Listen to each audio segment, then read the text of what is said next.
Jubilee side thinks 15 or 20% is enough. We are proposing to give up 40% of annual revenues to the county governments to implement the devolved functions that have been given to them. On issues of national unity and reconciliation and inclusion, again, the Jubilee government has failed. That I think the country is still polarized.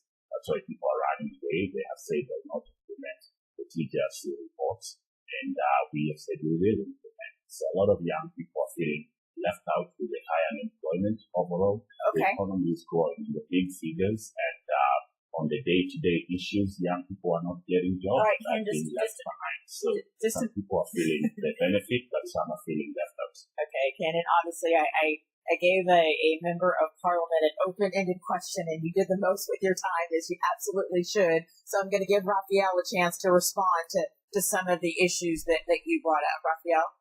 Well, when you want to talk about cost of living and price of maize, meal, and the rest of it, you can go on and on about that. All of Africa, all over the world, everybody always complains about the cost of living, and politicians try to score the different points of this. I'm not going to go there. I think Kenya are those not real issues, Raphael? In some respects, country. Yeah, I want to tell you what the real issue is. If you give me a minute. Yes, sir. The real issue in this part of the world.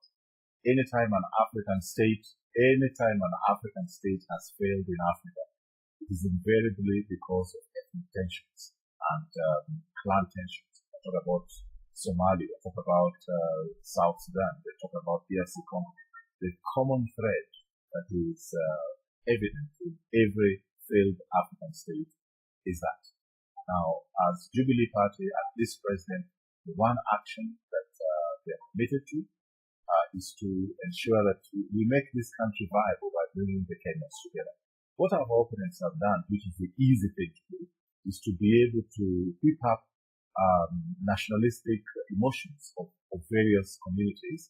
Is essentially a concoction of tribal chiefs from different parts of the country.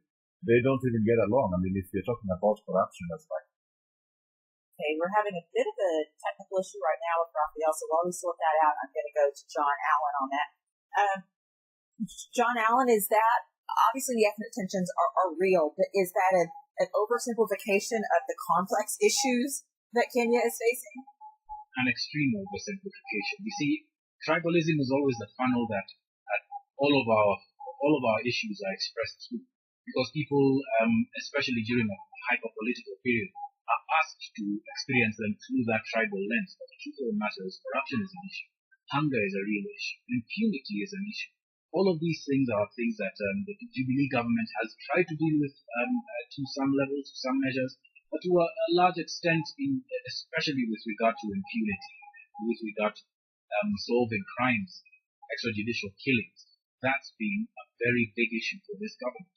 Whether it makes it to the front of a voter's mind is really something that is difficult to decide.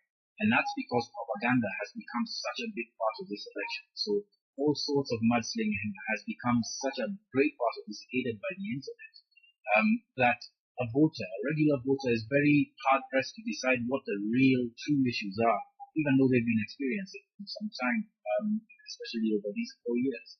So to say that it's just ethnic tensions that are being looked at, no, that's not true.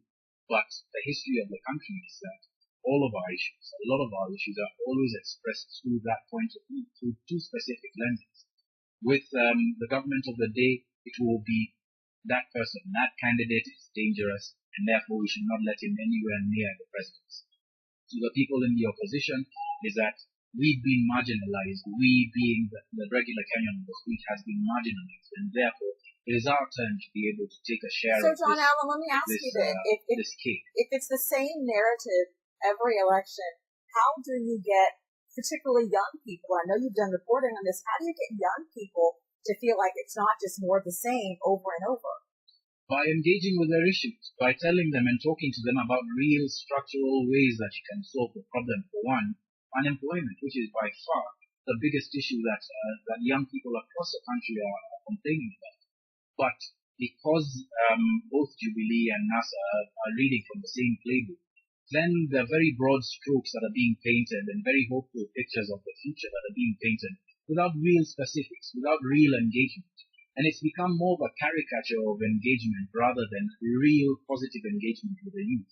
The president going on Facebook and answering questions, thinking like that a savvy sort of approach to reaching out to where the youth are is really the be-all and end-all to that solution. And on the other hand, with Raila Odinga trying and turning on a more youthful side of himself, dancing on stages and engaging with young people. It's really a caricature of what exactly they should be doing, rather than engaging directly and constructively, including young people in their administration, in their political leadership, that they're not doing that.